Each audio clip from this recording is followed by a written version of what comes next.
दोस्तों, आज मैं आपको एक ऐसी कहानी सुनाने जा रहा हूं जिसे सुनकर शायद आपकी भी रूह कांप जाए। अगर आप रात में ये कहानी सुन रहे हैं तो ध्यान से सुनिएगा और इस कहानी को आखिर तक ज़रूर सुनिए, क्योंकि ये कहानी है उत्तर प्रदेश के एक छोटे से गांव भोरपुर की। एक ऐसा गांव जहां दिन में सब कुछ बिल्कुल सामान्य लगता है, लेकिन रात होते ही एक जगह ऐसी है जहां जाने से लोग आज भी डरते हैं।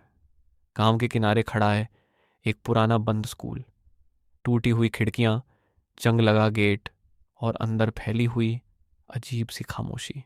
करीब 20 साल पहले तक इस स्कूल में बच्चे पढ़ने आया करते थे, लेकिन एक दिन कुछ ऐसा हुआ जिसके बाद यह स्कूल हमेशा के लिए बंद हो गया।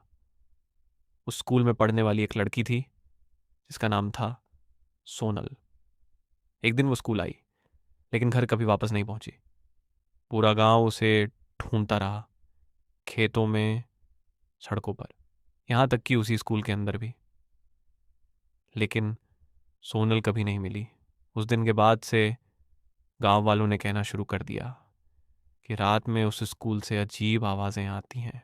लेकिन हर कहानी में कोई ना कोई ऐसा होता है जो इन बातों पर विश्वास नहीं करता।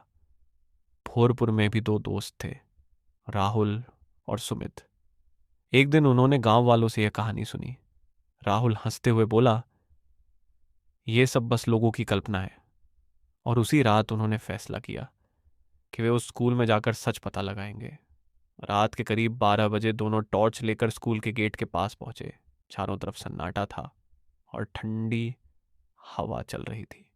राहुल ने धीरे से गेट को धक्का दिया और तभी किर्र, गेट अपने आप खुल गया। दोनों धीरे धीरे स्कूल के अंदर चले गए। अंदर चारों तरफ अंधेरा था और जमीन पर घास उगी हुई थी। तभी अचानक एक क्लासरूम की तरफ से कागज के पन्ने पलटने की आवाज आई। दोनों वहीं रुक गए। सुमित ने डरते हुए कहा, राहुल, ये आवाज तुमने सुनी? राहुल ने टॉर्च उस कमरे की तरफ घुमाई। दरवाजा आधा खुला था। जैसे ही उन्होंने अंदर देखा, एक पुरानी मेज पर एक कॉपी खुली हुई थी और उसके पन्ने अपने आप हिल रहे थे। और तभी स्कूल के अंदर कहीं से एक धीमी हंसी सुनाई दी। अब दोनों सच में डर चुके थे। सुमित ने कहा, चलो यहां से चलते हैं। लेकिन तभी पीछे वाले लंबे गलियारे से कदमों की आवाज आने लगी, धीरे धीरे, जैसे कोई उनकी तरफ आ रहा हो।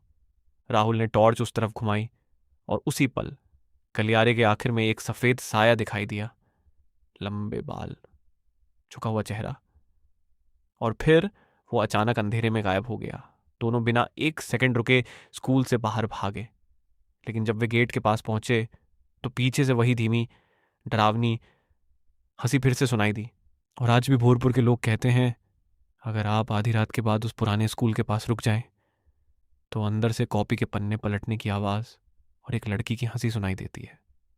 और कई लोगों का मानना है वो आवाज़ सोनल की ही होती है।